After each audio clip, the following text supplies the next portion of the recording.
از شهر خورشید به اینجا رسیدی، تو چون بوی گندم نشاط آفریدی، تو در صفحه قصه ها خط کشیدی. تو را می پرستم تو را صادقانه، تو را می پرستم تو را بی بهانه، تو را می پرستم تو را عاشقانه.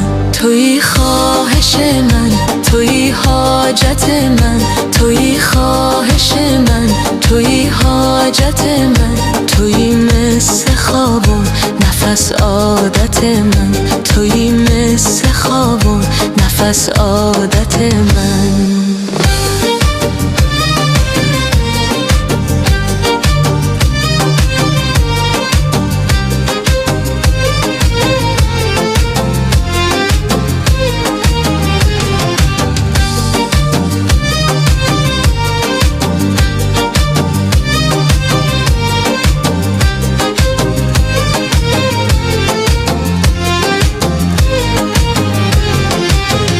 تو در زخم دلهای من مرهم هستی، تو تنها ترین خسته را همدم هستی، تو عطر لطیف گل مریم هستی، تو مثل حقیقت به دلها نشستی، تو در دیجن و دل چه زیبا نشستی، تو از شهر خورشید به اینجا رسیدی، تو چون بوی گندم نشاط آفریدی، تو در صفحه قصه ها خط کشیدی. تو را می پرستم تو را صادقانه، تو را می پرستم تو را بی بهانه، تو را می پرستم تو را عاشقانه. تویی خواهش من، تویی حاجت من، تویی خواهش من، تویی حاجت من، تویی خواهش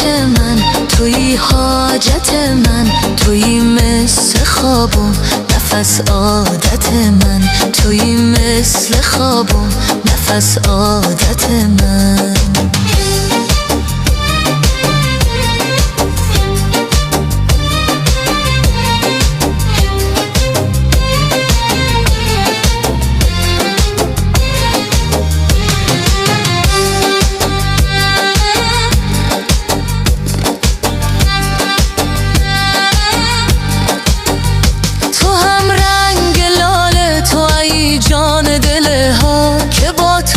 شود سبز و خرم بیابان، تو آن مژده دلنشین بهاران، تویی از همه زندگی حاصل من، تویی چاره ساز همه مشکل من، بود عشق تو بعد از این در دل من.